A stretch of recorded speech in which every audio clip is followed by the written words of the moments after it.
Hello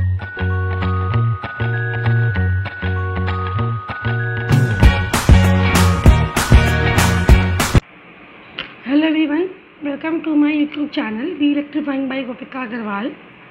ठीक है, तो लास्ट वीडियो मेरे आपने पढ़ा ओम्स लॉ क्या होता है। ठीक है, अब इस वीडियो में हम लोग पढ़ेंगे रेजिस्टेंस। उसमें हमने प्रोपोर्शनल की कांस्टेंट पढ़ा रेजिस्टेंस।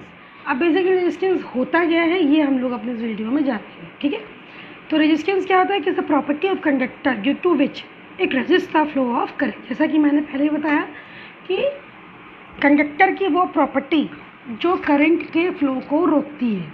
ठीक है, हर बॉडी का अपना एक रेजिस्टेंस होता है। जैसे कि हमारी ह्यूमन बॉडी है, छोटा मोटा करंट लगता है तो हम लोग हल्का सा हम लोग को झटका लगता है, हम लोग नॉर्मल हो जाते हैं। लेकिन अगर हाई करंट होता है तो हमारी बॉडी बर्न हो जाती है। क्यों? क्योंकि भाई रेजिस्टेंस उसको उतना रोक नहीं पाता। छोटा करंट हमारा रेजिस्टेंस रोक लेता है। तो हर बॉडी का अपनी रेजिस्टेंस होता है, उसकी अपनी एक वैल्यू होती है, उसकी एक रेजिस्टिविटी होती है कि वो किस हद तक करंट को रोक सकता है। ठीक है, ये अपने आप हम लोग की बॉडी में हर बॉडी का अपना रेजिस्टेंस होता है। जो इंसुलेटर्स होते हैं जैसे कि वुड हो गया आपका, ये सब के रेजिस्टेंस बहुत ज़्यादा होते हैं, तभी इनके थ्रू करंट पास करती ही नहीं है, इतने ज़्यादा होते हैं। ठीक है, तो कहने का सेंस ये है कि रेजिस्टेंस बेसिकली का काम होता है करंट को रोकना। तो इसकी वैल्यू क्या होती है? R equal to V/I। इसकी यूनिट होती है ओम और सिंबल इसको मिलाते ही है। ठीक है, 1 ओम की वैल्यू क्या होगी? 1 वोल्ट अपॉन 1 एम्पियर। मतलब अगर आपने किसी को एक वोल्टेज दिया है और अगर एक एम्पियर करंट फ्लो करती है तो उस सर्किट का रेजिस्टेंस क्या होगा? 1 ohm. If a unit voltage is applied to the conductor then unit current starts flowing then the resistance of the circuit is 1 ohm. अब देखो रेजिस्टेंस आता कहाँ से, बेसिकली रेजिस्टेंस पैदा कैसे होता है उसको देखो समझते हैं। ये देखिए, जैसे ये हमारा एक कंडक्टर है। ठीक है, इस कंडक्टर में देखिए कुछ इलेक्ट्रॉन्स अंदर भरे हुए हैं। अब ये जिगजैग मूव कर रहे हैं, इधर मूव कर रहे हैं, इधर मूव कर रहे हैं, इधर मूव कर रहे हैं, अंदर मूव कर रहे हैं कंडक्टर के। ठीक है, ये वो इलेक्ट्रॉन्स होते हैं जो आउटर मोस्ट ऑर्बिट में फ्री होते हैं घूमने के लिए। तो ये अपने ऑर्बिट को छोड़ के ऐसे करके जिगजैग मोशन फॉलो करते हैं। ठीक है, ये हो गया। अब हमने क्या किया, एक बैटरी इनको प्रोवाइड कर। अब जैसे ही हमने इनमें बैटरी लगाई, ये सारे इलेक्ट्रॉन्स जो थे वो भागेंगे पॉजिटिव टर्मिनल की तरफ स्पीड में बहुत।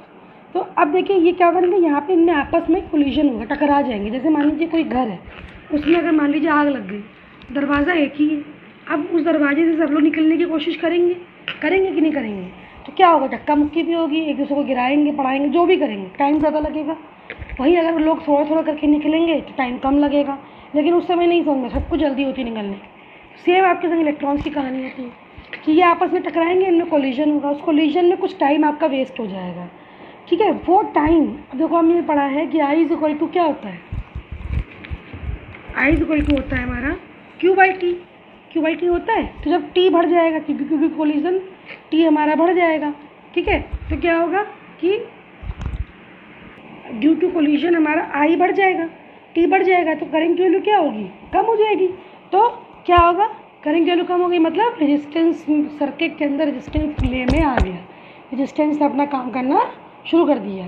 क्यों? क्योंकि करंट की वैल्यू जितनी मिलनी चाहिए थी उससे कम मिल रही, करंट की वैल्यू कम हो गई। तो बेसिकली यही होता है रेजिस्टेंस, जो करंट की वैल्यू को आपकी रोकता है। ठीक है, तो ये अभी हमने देखा कि hence resistance of circuit comes into the play. ठीक है, तो ये तो हमें समझ में आ गया कि रेजिस्टेंस हमारा कहाँ से आया, क्योंकि कोलिजन जो तो टाइम बढ़ता है तो करंट की वैल्यू हमारी कम हो जाती है। ठीक है, अब ये देखिए इसका डायमेंशनल फॉर्मूला क्या होता है।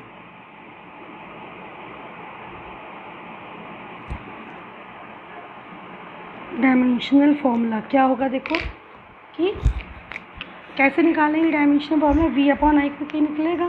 ठीक है, तो देखो R इज इक्वल टू क्या होता है, R इज इक्वल टू हमारा होता है V/I होता है, वोल्टेज अपॉन करंट। अब हमको ये पता है, अब वोल्टेज हमारा क्या होता है, electric field into distance ED है ना। करंट क्या होती है, चार्ज बाय अपॉन टाइम। तो इसको क्या लिख सकते हैं, E/dt/Q। अब देखो इलेक्ट्रिक फील्ड क्या होती है, electric field is equal to होती है force upon charge, F is equal to QE होता है। तो E इज इक्वल टू क्या होगा, F/Q होगा। तो देखो यहाँ पे हमने E इज इक्वल टू रख दिया F/Q, ये था dt/Q, कितना हुआ तो ये आया F/dt/Q²। यही आया कि नहीं आया? ठीक है, देखो फोर्स का हमारा डायमेंशन फॉर्मूला क्या होता है? mLT-2। ठीक है, फिर डिस्टेंस का हो गया L, टाइम का हो गया T। ठीक है, अपॉन, अब चार्ज का क्या लिखेंगे? चार्ज का डायमेंशन फॉर्मूला याद है? Q is equal to I into T। ठीक है, तो यहाँ पे आप डायरेक्ट आई के एम्पियर भी लिख सकते थे, कोई दिक्कत नहीं है, लेकिन ऐसे भी कर सकते हो, ampere into T A T। ठीक है, क्लियर है? ये आ गया स्क्वायर। ठीक, तो देखो क्या आया, mL2T, और ये ऊपर गया, पहले T तो 1 है, फिर यहाँ पे आया T -2 पहले से ही है, फिर T की पावर 1 और फिर ये T की पावर -2, A की पावर -2, ये आ गया, ऊपर ले आया इसको, तो ये आया mL2, तो ये आ गया T की पावर -2 + 1 -3A-2। ये आपका आ गया डायमेंशनल फॉर्मूला फॉर रेजिस्टेंस। इसे फॉर्मूलेज रखे हैं, ठीक है, correct. R is equal to आपके आ गया mL2 T-3A-2। This is the dimensional formula for आपका रेजिस्टेंस। ठीक है, अब ये देखिए रेजिस्टेंस की वैल्यू निकालना है अगर, ठीक है, हमको पता है पहला पॉइंट, फर्स्ट पॉइंट क्या होता है कि ये it is directly proportional to the length of conductor. It is directly proportional to the length of conductor।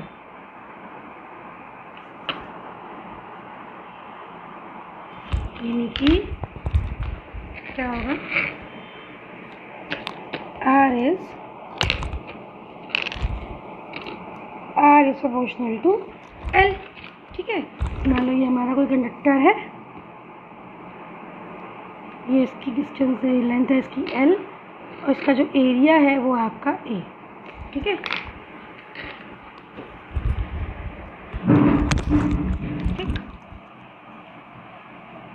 अब देखिए क्या होगा अगला point, it is inversely proportional to the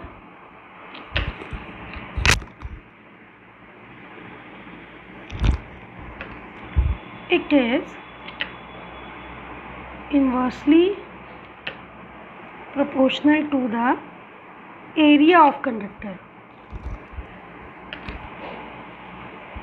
area of conductor, that means क्या लिख सकते हैं हम लोग, R is proportional to 1/A। ठीक है, तो अगर अब इन दोनों को हम मिला दें तो क्या आएगा, देखो R is equal to rho L L/A आ जाएगा। तो अगर मिला के लिखें, therefore we can write R is proportional to L/A। अब ये प्रोपोर्शनलिटी हटा दो तो ये कांस्टेंट आ जाता है रो, इसको बोलते हैं रेजिस्टिविटी। ये मेन प्रॉपर्टी होती है रेजिस्टेंस, जो डिसाइड करती है रेजिस्टेंस की वैल्यू। इसको हम लोग क्या बोलते हैं, स्पेसिफिक रेजिस्टेंस भी बोलते हैं। ठीक है, ठीक, ये आपके दो पेपर के बाद तीसरा पॉइंट है कि ये nature of material and temperature पे भी डिपेंड करता है। ठीक है, it also depends upon nature and temperature of material. कैसे, ये हम इसके अपनी हेडिंग में देखेंगे, effect of temperature on resistance. Heading लिखेंगे हम लोग, effect of temperature on resistance.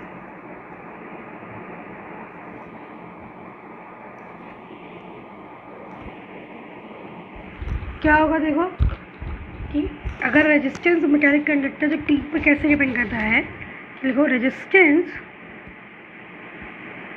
Of metallic conductor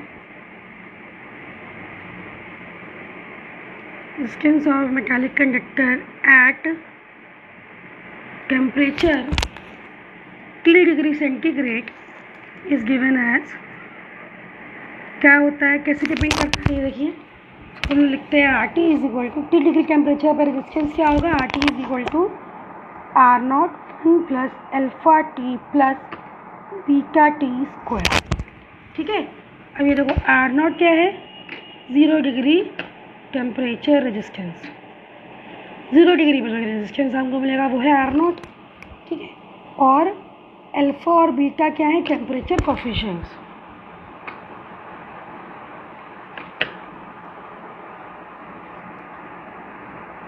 ठीक है,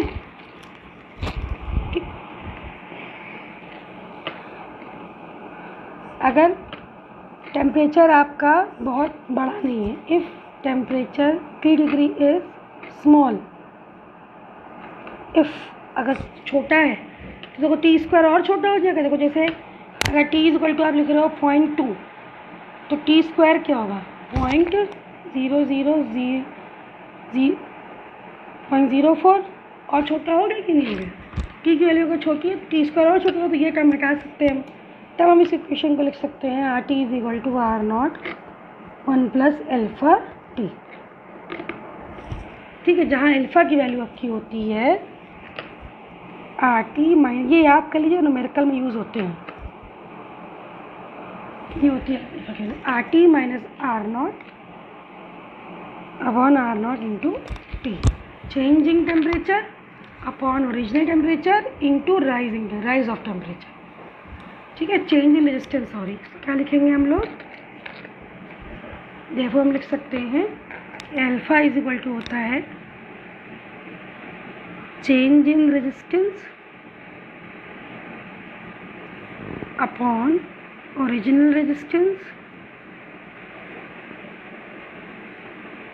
भाई मान लो 0 डिग्री चेंज है, कोई चेंज नॉर्मल रूम टेम्परेचर के रेजिस्टेंस होता है वो आर नॉट होता है। ठीक है, उसके बाद में टेम्परेचर चेंज किया तो कितना हुआ, तो हम इस इक्वेशन से निकाल लेते हैं इनटू टेम्परेचर राइज, कितना टेम्परेचर हमने बढ़ाया 0 डिग्री से। ठीक है, ये हो गया। तो मेटल्स के लिए आपकी अल्फ़ा की value for metals alpha is positive.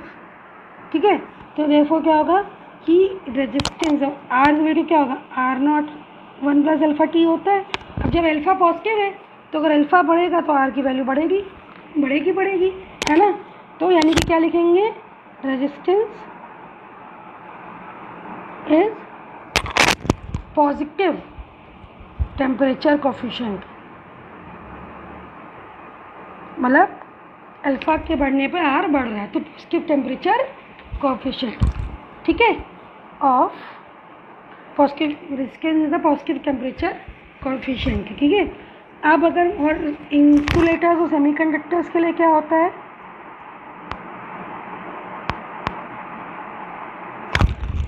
Insulators और सेमीकंडक्टर्स के लिए क्या है, अल्फ़ा की वैल्यू होती है आपकी नेगेटिव। जब अल्फ़ा नेगेटिव होगा तो क्या होगा, देखो R is equal to 1 minus alpha T. तो जब अल्फ़ा की वैल्यू बढ़ेगी तो आर की वैल्यू घटेगी नहीं घटेगी। देखो जितना ज़्यादा 1 से माइनस होगा, पहले 1 था, अल्फ़ा की वैल्यू मान लो पहले 1 है तो क्या आएगा 1 माइनस टी। अब अल्फ़ा की वैल्यू अगर मान लो 2 है तो आएगा 1 माइनस 2t, तो आर की वैल्यू घट गई, है ना। तो इस तरीके से इसको हम बोलेंगे negative temperature coefficient, therefore resistance is negative temperature coefficient. मतलब अगर ये लाइन देख के लिख के आ रही है नेगेटिव टेम्परेचर कोफिशिएंट, मतलब कि अल्फ़ा के बढ़ने पर आर घट रहा है।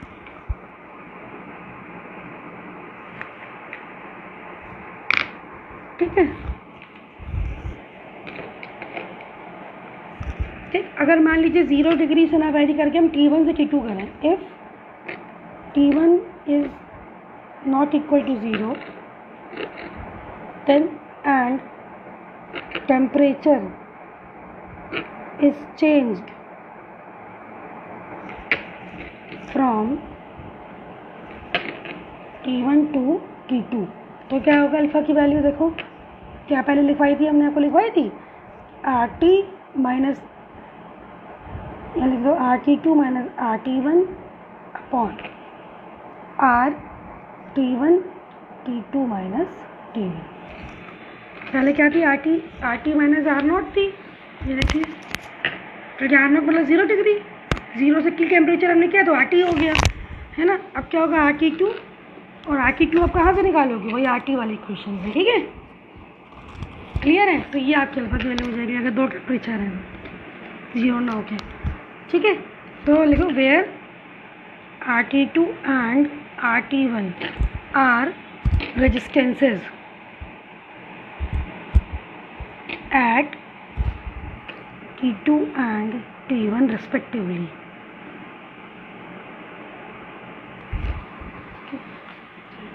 तो ये था हमारा रेजिस्टेंस टॉपिक, यहीं पे फिनिश होता है। Thank you for listening, have a nice day.